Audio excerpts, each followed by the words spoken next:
நிறைய வாழ்த்தல் உறவுகளே, ஒரு கடிதம் ஒன்றினை முகநூலில் கண்டேன்.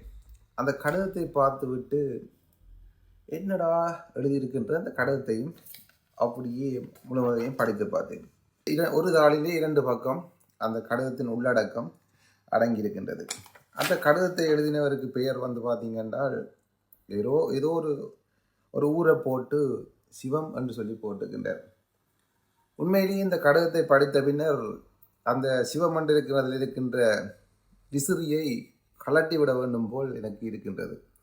ஏனென்றால் அவருடைய கருத்துகள் அவ்வாறு உள்ளடங்களாக இருக்கின்றது.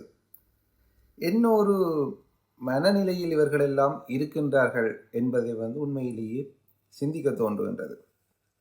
அதிலே குறிப்பாக பார்த்ததிலே ஒரு நகைப்புக்குரிய விடயம் என்னவென்றால், இந்த இரண்டு பக்கத்தில் எழுதப்பட்ட இந்த கடிதத்திலே காப்பக்கத்துக்கு அவரை பற்றிய விளம்பரம், தான் எடுத்த பட்டம், அது இது எல்லாம் என்னென்றால், இது எழுதினவர் அவர்தானாம் நாயன்மார்களுக்கு சமஸ்கிருதத்தில் சுளவடை எழுதினவர். என்ன எழுதினவர்? சுளவடை. என்னடா சுளவடை என்று சொன்னால் சில பேருக்கு புரியாது. ஸ்லோகம், சமஸ்கிருதத்தில் நாயன்மாருக்கு ஸ்லோகம் எழுதினவர் தான் இந்த கடிதத்தையும் எழுதியிருக்கிறார் ஐயா. அது மட்டும் அவர் செய்யல. அவற்ற அரிய செயல்களில் எண்ணம் ஒன்று இருக்கு. என்னென்றால், கண்ணகி அம்மனுக்கு 10ஆதி எழுதினவராம் ஐயா. எப்படி? கண்ணகிக்கு 10ஆதி எழுதியிருக்கிறார் ஐயா. கண்ணகிக்கு 10ஆதி எழுதி அதோட நாயன்மார்களுக்கு சமஸ்கிருதத்தில் சுளவடை எழுதினோன்னு ஐயா செயற்கரியனை செய்ததாக தான் ஒரு பெரிய ஆளுன்னு தனக்கு தானே நினைக்கிட்டார் போலடக்கு. சரி, இது எப்படி இருந்தாலும் ஐயா பல பட்டங்கள் பதவிகள் எல்லாத்தையும் குறிப்பிட்டிருக்கின்றார். ஐயாவை தான் மதிக்காட்டி அந்த பட்டங்கள் பதவிக்காக ஒரு சின்ன மதிப்பு.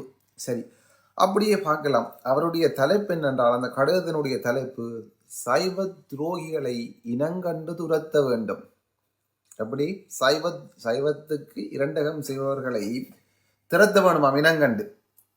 என்னன்னு சொன்னால், இந்த புலித்தோல் போட்டுக்கொண்டு கழுதை இருக்குன்னு சொல்லுவினோம். அப்படித்தான் இருக்குது. என்னென்றால், வேணாம், தொடர்ந்து சொல்லுகின்றேன், கேளுங்கள்.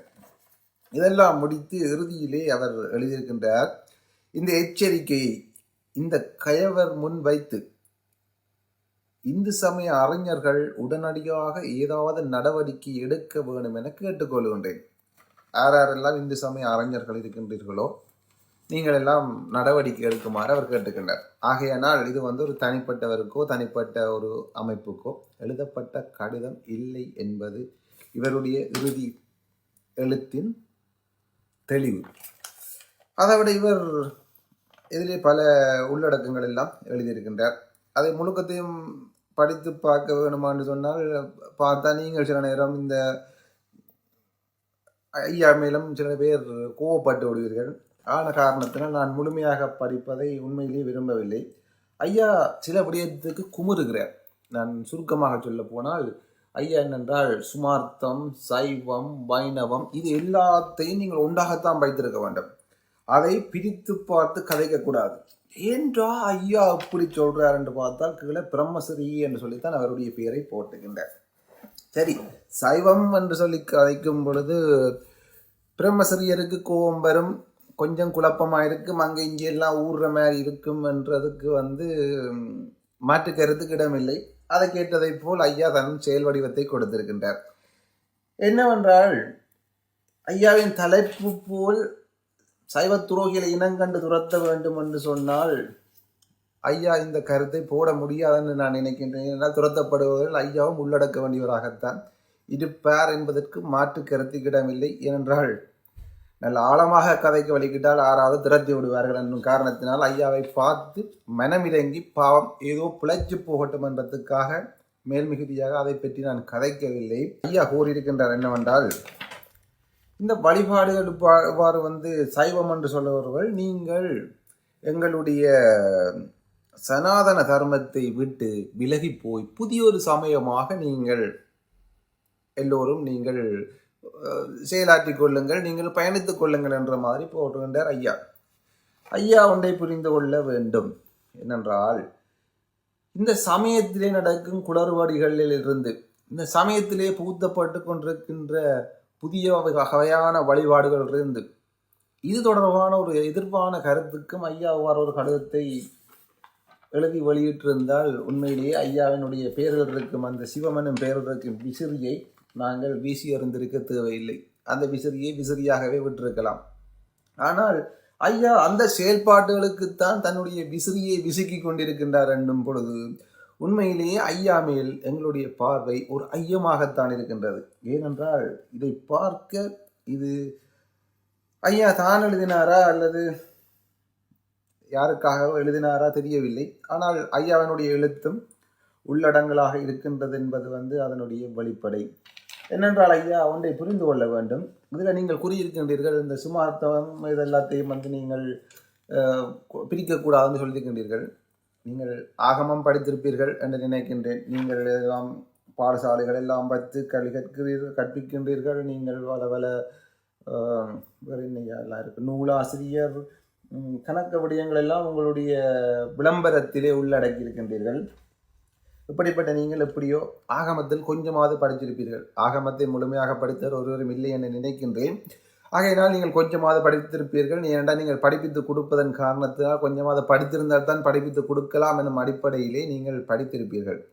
அப்படி படித்த உங்களுக்கு புரிய வேண்டும், சுமாத்தர்கள் கொடிமரம் தாண்டி கோயிலுக்குள் போகக்கூடாது என்பது ஆகம முறை. ஆகையினால் இந்த சுமாத்தர்களை நீங்கள் சேர்த்து வைத்து நீங்கள் பிச்சைக்காரன் சத்தி எடுத்தன்னு சொல்வார்கள் தெரியுமா? அதாவது ஒரு பிச்சைக்காரன் சாப்பிடும் பொழுது ஒரு இடியப்பம், ஒரு இடத்துல புட்டு, ஒரு இடத்துல அது, ஒரு இடத்துல இது எல்லாத்தையும் பண்ணி சாப்பிட்டு அவன் சத்தி எடுத்தான்னு சொன்னால் அது என்னடா அதுக்குள்ள என்னத்தை சாப்பிட்டவன்னு சொல்லி கண்டுபிடிக்க முடியாது. அவ்வாறான ஒரு நிலைமையைத்தான் நீங்கள் விரும்புகின்றீர்களா? ஒருவேளை கண்ணகிக்கு பார்த்து எழுதினதைப் போல நாயன்மார்களுக்கு சுளவடை எழுதியதைப் போல சாய்பாபா போன்ற ஆட்களுக்கும் எழுதுவதற்கு தடையாக அமைந்து விடுவார்களோ என்று சொல்லி ஒரு பயம் உங்களுக்கு உள்ளுக்குள் அப்படியே ஒற்றெடுத்து வருகின்றதா ஐயா? அவ்வாறு வந்தால் உங்களுடைய இந்த எழுத்து உண்மையிலேயே சரியாகத்தான் இருக்கும். ஏனென்றால் பிழைப்புக்காக பலரும் பல வேலைகளை செய்து கொண்டிருக்கின்றார்கள் ஐயா. பலதை எழுதுகின்றார்கள், பலதை செய்கின்றார்கள், பலருக்காகவும் தாங்களுடைய படைப்புகளை அமைக்கின்றார்கள். ஆகையினால் வருகின்ற புதியவான வழிபாடுகளை எதிர்க்கிறதுக்கு வக்கில்லாத நீங்கள் இருக்கின்ற வழிபாட்டை செம்மையாக செய்ய வேண்டும் என்று சொல்லி நினைப்பவர்களை எதிர்ப்பதற்கான காரணம் என்ன என்று சொல்லி தெரியலாமா? கொஞ்சமாவது சிந்தனை ஆற்றலுடையவர்கள் சிந்திப்பார்கள் என நினைக்கின்றேன். நீங்கள் இதிலே கூறியிருக்கின்றீர்கள், இதிலே பிராமண வேடம் பூணுவதில் ஆனந்தம் கொள்ளுகின்றார்கள் என்று சொல்லி சொல்றீங்க. பிராமண வேடம், பிராமணம் என்றது வேடம் என்று சொல்லுகின்றீர்களா அல்லது பிராமணர்களை போல் வேடம் பூர்வம் என்று சொல்லி சொல்லுகின்றீர்களா? பிராமண வேடம் என்று சொல்லி சொல்லுகின்றீர்கள். கொஞ்சம் தெளிவாக சொல்லுங்களையா. பிராமண வேடம் பூணுவதில் ஆனந்தம் கொள்ளுகின்றார்கள் என்று சொல்லி பிராமண வேடம் என்றால் என்ன? அதை கொஞ்சம் ஒரு தெளிவுபடுத்தினீங்கள் என்று சொன்னால் சிறப்பாக இருக்கும் என நம்புகின்றேன். உண்மையிலேயே நீங்கள் சிறந்தவர், அறிஞர் இப்படியெல்லாம் சொல்லிக் கொள்கின்றார்கள் சிலர். அவ்வாறு தான் நானும் நினைத்தேன். ஆனால் ஒரு 5ஆம் ஆண்டுக்குள் படிக்கும் ஒரு சிறுவன் ஒருவன் செய்வதை போல ஒரு விளையாட்டு ஒன்றினை இந்த கடத்தல் மூலம் காட்டி உங்களுடைய எழுத்துக்கள் மெய்ப்பித்திருக்கின்றது ஐயா. உண்மையிலேயே உங்களுடைய அறிவுக்கு இவ்வாறான ஒரு செயல் தேவைதானா என்று சொல்லி நாங்களே சிந்திக்கின்றோம்.